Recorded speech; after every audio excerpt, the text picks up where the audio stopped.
Yung manibela, salamin, ito kitang-kita natin yung upuan. Yung mga tambak lang yan pero wala po yung butas, sariwa yan. Itong loob yan, stainless, nakita na natin. Maganda pa ang kisame, kitang-kita naman po, walang butas, sariwa kisame, halos bago rin nga po yan, bago na stock. Ito lang po, titingnan natin po pagdating sa makina. Wala po yung katalsik-talsik, wala ding usok, goods na goods po yan. So ito naman po yung pinakamukha niya, yung unahan. So malagay niya nga po pala ito, kaya ganito po yung itsura ng unahan yan.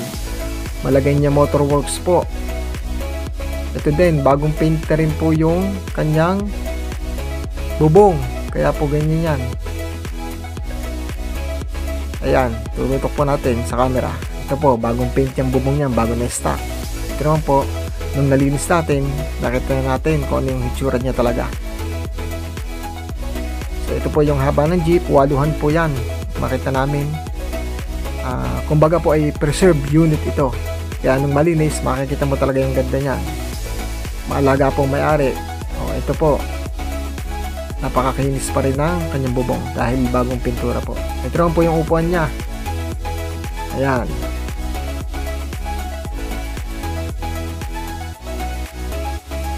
Ito po yung salamin sa gilid, bago rin po.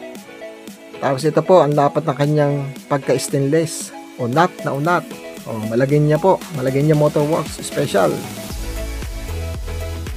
Kasi yan po, medyo nalinis na natin. Kaya ganyan ang itsura niya. Sariwa. Nakakita po tayo sa San Pascual, Batangas ng magandang unit. Ito po ang loob, unat na unat. Ang kanyang flooring, ang kanyang kisame, at ang kanyang upholstery. Napakasariwa pa po ng loob niya. Ito naman po doon sa kabilang side, unat na unat pa rin po. Ito po yung magagandang puntahan kasi nga maalaga po may-ari.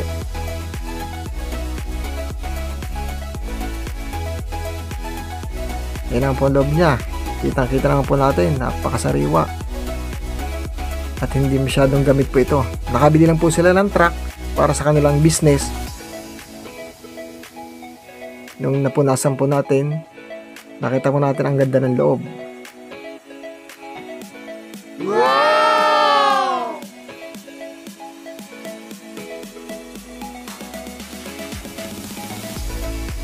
Ito po ang salamin niya. Bagong rubber po yan. Halos bago din po ang salamin. Kita naman po. Ito naman po yung unahan niya, mga bumper. So mga grills. Full stainless po yan. Full stainless body and flooring. Ito po yung nakita nating issue, yung preno. So papalitan natin siya ng brake master kit para po gumana yung preno.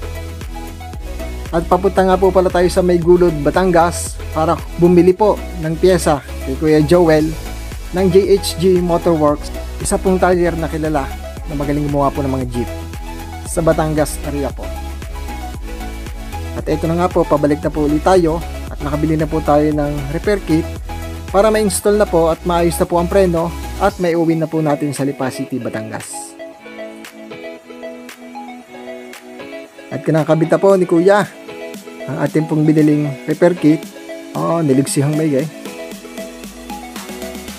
Finally, natapos na at meron na po tayong preno. At bigyan natin ng isang montage. Is somebody gonna match my freak? Is somebody gonna match my freak? Is somebody gonna match my nasty? I got stamina, they say I'm a nasty.